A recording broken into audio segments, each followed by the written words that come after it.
special topics. Today we're going to be discussing our favorite cameos from movies. Each one of us has a list, some longer than others because. Okay, I got a text on the drive home. Hey, special cameos is the topic today. Sorry, I thought you liked movies.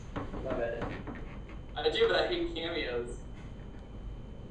Nah, it's JK. Okay, I'll start off with my number 3. It's gonna have to be Bruce Campbell in the Spider-Man movies. Yeah, Okay. That's a good one. That is a good one. He's in all of them, and it was cool because he worked with Sam Raimi before, and he's always funny in them. And he's not playing Bruce Campbell, and it's not just to be Bruce Campbell, but he actually he has like a fun little character that he is in every single one of them that's kind of giving Peter Parker a hard time. So yeah, I always enjoy this. Leaves you wanting more Bruce Campbell. Yeah, and just like as a side note, they always have like the talk soup guys on in the Spider-Man movies too.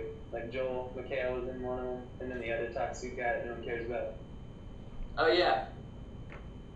Yeah. Okay. Ryan, go ahead. Alright, so I got Vanilla Ice in Teenage Mutant Ninja Turtles 2. That was on my list. That's one of my. I mean, it's an awesome song. It's just a cool part of the movie. As a musical guest. I wouldn't count that as a cameo. Yeah, they never really say his name, but what is that? It's that. Ryan agreed with you. That's a good cameo because like he wrote a song for it and everything. Yeah, it's just a cool part of the movie. Okay, if we're gonna be doing mainstream stuff, I liked Keith Richards in Pirates of the Caribbean as Jack's dad. Classic. That's a good one, yeah. He looks like an old, STD-ridden pirate. Was he in the first one or just the? He was in the third one, right? Yeah. So that one's cool because Jack Sparrow or Johnny Depp modeled Jack Sparrow kind of after Keith Richards. So it was a cool thing to see him in the third one. That was cool. Yeah. Okay, my next one is Bill Murray in Zombieland. Yeah, that's on my list too. That was good because Bill Murray, he kind of stopped the Ghostbusters franchise and he didn't want to do cameos. He had been offered other cameos, like Ghostbuster type stuff. He never wanted to do it. He's kind of pulls the brand, closely, I guess. And that was a really cool cameo, perfect for that. And it was good to see him kind of celebrating the role instead of shitting on it. Yeah, I went and saw that movie opening night, and the second Bill Murray came on screen, the whole theater erupted and was cheering and applauding, and I didn't hear a thing that was said in the movie for the next 5 minutes. It was actually pretty annoying, but it was a cool moment. Everyone's celebrating together, and Ryan's like, "Put it down, stop it." I want to hear what Bill Murray has to say.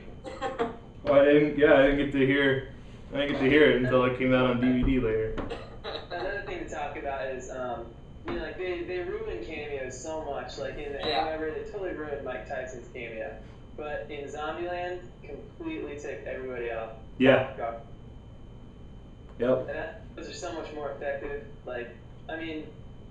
I don't know. If they had said Bill Murray's in it, I probably would have seen it. Like, that might have driven expectations, but it was so much more effective because, they didn't talk about it beforehand. Yeah, it's just a great cameo. They kill him off. I mean, that's probably one of the top cameos of all time, right? I mean, gotta be. Yeah, it's one of my favorite. Should have been my number 1, except I've kind of got a weird one for my number 1. You guys see. All right, I got in light of our recent Harold and Kumar review, Neil Patrick Harris in the first Harold and Kumar was a really good one. Okay, that's a good one. Really, we talked about it, but revive his career. Pretty unusual for a cameo to revive a career. You know what I mean? Yeah. Usually, it's kind of a sign that their career is over, or that not really, but more often than reviving a career. So right. The only other example of that I can think of, and maybe you guys can count this or not, but Bob Saget in Half Baked. Yeah. He had a good cameo just because it was so against his character on Full House, and then he kind of got that role on Entourage. Obviously not as big as Neil Patrick Harris, but what is? Yeah, actually, yeah, Bob Saget in Half Baked was really a genius cameo because of exactly what you said. His Play against his super type. goody role in Full House, and then the obscene thing that he says in Half Baked is pretty hilarious. Yeah, that's kind of a common theme for cameos. Play against when they're Yeah. playing themselves or whatever. Yeah. Wayne Brady on Chappelle's show. It's not Yeah. a movie, but Wayne Brady on Chappelle's show is pretty That's good. that's my top cameo. That's my favorite cameo. If that counts as a cameo. But I like it in superhero movies when other superheroes go on screen or are alluded to. Colossus in the first X-Men. Yeah. You know, I mean, there's a million of them. Right. I can't think of any right now. Damn it, I had the best cameo and I fucking forgot it. You talking about Make an cameos. appearance at the end. All right. The last one that I have, I don't really have them in order. This isn't my favorite, but Tom Cruise in Tropic Thunder Yeah. was a funny one. I didn't really like Tropic Thunder, but I actually thought Tom Cruise was hilarious in it. So Right, and I think the best cameos are when people are willing to make fun of themselves. Yeah. He was already going through all that crap about Scientology that I definitely think it was like a calculated move by his agent or whoever's in charge of Tom Cruise, whoever runs Tom Cruise, the Church of Scientology. Yeah, I think that was calculated. I feel like people hate him for that. Like, people who loved him were like, I'll never see this movie again. For his cameo in Tropic Thunder? No. For Scientology stuff. But it's people didn't hate him because he was Scientologist, just because he was like so arrogant about it. But we could do a whole other podcast on Tom Cruise. Oh man, what was my cameo? I had the perfect one. Tom Cruise also had a good cameo in Austin Powers 3. Yeah. Just to throw that out there. I mean, that's one good redeeming thing about Tom Cruise. He's willing to make fun of himself sometimes. Sometimes, I don't know, whenever he does make fun of himself, I feel like it's a calculated move to win, like, the favor of the audience. I love Tom Cruise. I think he's awesome in everything. There you have it, folks. I love Tom Cruise too. He I'll is say awesome my in last everything. He's one. the ultimate actor, I should man. remember his. All right, Oh, Max, you got something? no, another one I was going to say is in X-Men First Class when they go and see Wolverine at the bar. Oh yeah. Yeah. That was great. Everyone cheered that too. That was a good cameo. And also Rebecca Romaine Stamos, right? Yeah. that Not was as a good cool one. as the Wolverine one, but yeah. I liked Mark Borchardt from American Movie. He had a cameo in a Jet Li movie called The One. And I literally went to that movie just to see his cameo. It's pretty good. Really a cameo, like, I mean, you knew who Mark Borchardt was, of course, because you're obsessed with him, but I think most people who saw that movie, he was just playing a character. Well, Mike was in it too, wasn't he? I don't know.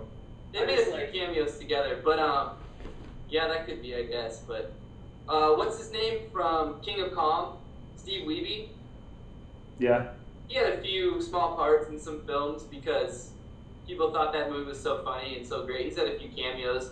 He's been cut out of some stuff, but I think he made it into like one or two. You can check IMDb. We're trying to get sponsorship from them, so you could go to their.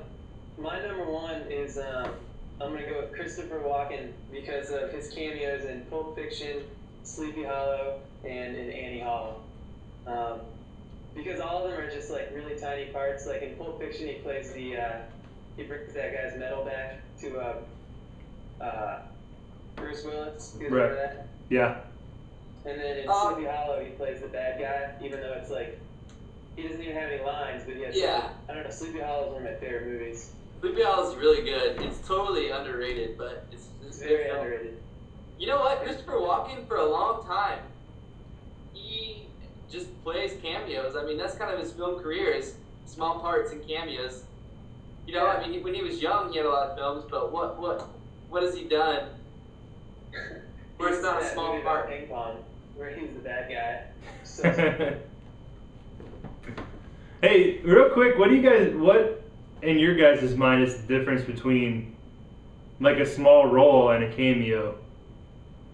A cameo is like if they're kind of winking at the fact that, it's the actor is more important than the character. Right, kind of like a self-aware type role. So in a way, yeah, I guess you could argue that Christopher Walken in all three of those that I just mentioned, the last one being Annie Hall, where he's driving with Woody Allen, he has some pretty funny lines. But I guess you can make the argument that those aren't really cameos. Yeah, see, that's why I brought it up, because I didn't really ever think of those as cameos, but I mean, yeah, I don't know the strict definition of cameo versus, because he always seems to play small roles, so that just kind of seemed normal for him. I think that was a perfect definition, Matt. Like that it has a kind of a wink to the audience. Like, right. I wouldn't call. I know I made a joke about it, but Vanilla Ice, like to me, that was kind of a small role or musical role. So yes, You just like can't get over that. I mean, no offense, Drews, but that's total bullshit. Well, that's okay. I had 4 on my list, so you take him away, and I still got my 3. Where are your 3, Max?